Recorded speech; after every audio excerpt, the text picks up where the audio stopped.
সম্পত্তি। আপনার পুরো নাম কি? কুমার সরকার। আচ্ছা, আপনি এখানে সহযোগী শিক্ষক হিসেবে কর্মরত। আচ্ছা, একটা সৌন্দর্য দেখলাম, আমার যথেষ্ট ভালো লেগেছে। মন্দিরের সামনাসামনি একটা মসজিদও আছে। এখানে হিন্দু মুসলমান আচ্ছা। অবস্থানে এই মন্দির প্রতিদিন পুরোহিত এসে, আমাদের নিয়োগকৃত পুরোহিত আছেন। আচ্ছা। প্রাক্তন ছাত্র সে সকালবেলা এসে সরস্বতী পুজো করে যান। তো নামাজ এবং স্কুলের বাচ্চারা এখানে নামাজ, এই যে রোজা শুরু হচ্ছে, এখানে তাদের ধর্মীয় কাজকর্মাদি হয় এবং এলাকার গণ্যমান্য ব্যক্তিরা এখানে হয়ে থাকেন। এইভাবে সহ অবস্থান হিন্দু মুসলমান একটা দারুণ মেলবন্ধন এখানে অবস্থান করে। প্রিয় দর্শক, আজকে আপনাদের প্রায় 200 বছরের একটি পুরাতন মন্দির দেখাবো। এই মন্দিরটি হচ্ছে যশোর পৌরসভার 2 নং ওয়ার্ড লোন অফিস পাড়া সম্মিলনী ইনস্টিটিউটের এই মধ্যে কিন্তু রয়েছে। দেখুন, প্রায় 200 বছরের পুরাতন মন্দির। এই সম্মিলনী ইনস্টিটিউট আপনারা দেখতে পাচ্ছেন, রায় বাহাদুর যদুনাথ মজুমদার ইনি এই সম্পত্তিগুলো দান করেছিলেন। দেখুন কত শৈলী নকশায়, আমাদের বাংলাদেশের সবথেকে বড় একটি বিউটি। আপনারা দেখলে আপনাদের অনেক ভালো লাগবে। দেখেন, এই মন্দিরটি সামনাসামনি আর একটা মসজিদ রয়েছে। মন্দির মসজিদ পাশাপাশি, কিন্তু কোনো বিরোধ নাই, কোনো সমস্যা নাই। খুব সুন্দরভাবে এখানে পূজা অর্চনা অনুষ্ঠিত হয়, পাশে মসজিদে নামাজ হয়।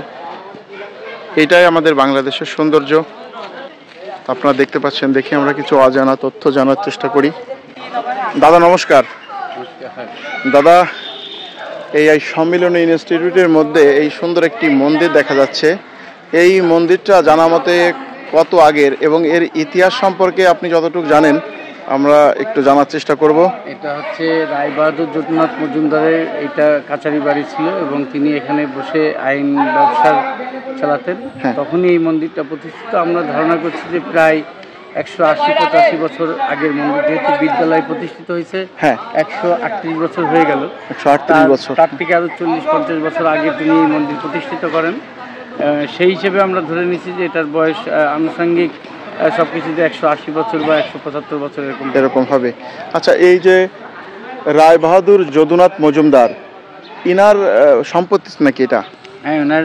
ইনি কি জমিদার ছিল নাকি এমনি প্রভাবশালী ছিল? নড়াল লোহাগাড়ার জমিদার ছিলেন। আচ্ছা। এবং তার অনেক সম্পত্তি, যেরকম যশোর শামসুলহুদা স্টেডিয়াম, আচ্ছা, টাউন হল মাঠ, এমএসটিপি স্কুল, আমাদের এই স্কুলটা, তারপরে পাশে আদর্শ স্কুল, এই সহ হচ্ছে যশোর পৌরসভার অনেক সম্পত্তি, ডিসি অফিসে অনেক সম্পত্তি আছে হচ্ছে স্ট্যান্ডে।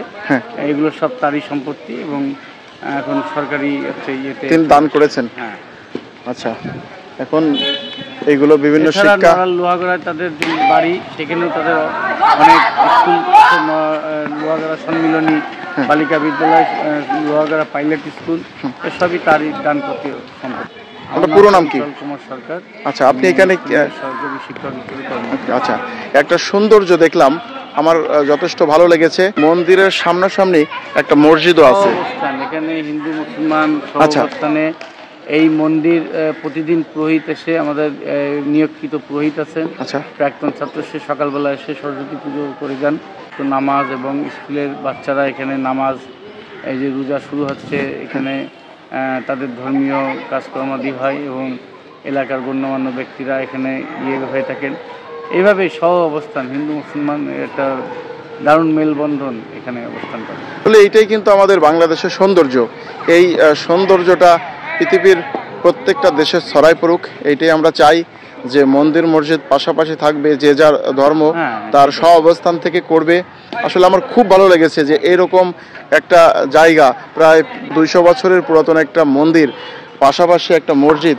মন্দিরের কাজও নিয়মিত চলছে, মসজিদেও নামাজ সহ অন্যান্য নিয়মিত তাদের ধর্মীয় যে কাজগুলো সেগুলো কিন্তু হচ্ছে।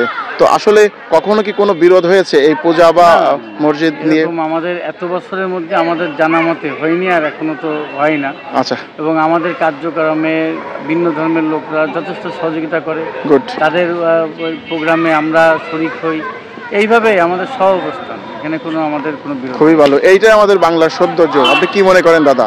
এইটাই আমাদের বাংলার সৌন্দর্য, এবং এই সৌন্দর্যটা সবার মনের ভিতর ছড়ায় যাক।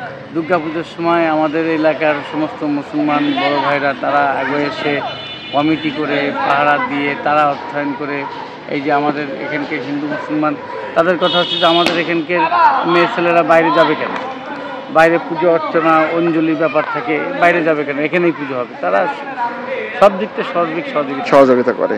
গুড। স্থানীয় কমিশনার মহোদয় বা আমাদের যে বড় ভাই মুল্লুক ভাই দারুণভাবে সহযোগিতা করে। ঠিক আছে দাদা, অনেক ভালো লাগলো। বাংলার যে সৌন্দর্যগুলো আছে, যে সৌন্দর্যগুলো সব জায়গায় ছড়াই পড়ুক। আপনি দেখবেন যত পজিটিভ চর্চা মানুষের মন মস্তিষ্কে কিন্তু সেই পজিটিভিটি কাজ করে। যত নেগেটিভ চর্চা হবে তখন কিন্তু মানুষের মন মস্তিষ্ক বিষোদ্গার হবে, এবং সেই নেগেটিভটাই কিন্তু চর্চা হবে। তা আমরা চাই পজিটিভ চিন্তার মাধ্যমে মানুষের ভিতর মন মস্তিষ্ক যেন ভালো কিছু কাজ করে, সবাই স্ব অবস্থানে থেকে মিলেমিশে যেন বসবাস করা যায়, সবার প্রতি আসলে এই কামনাই। ঠিক আছে দাদা, ভালো থাকবেন।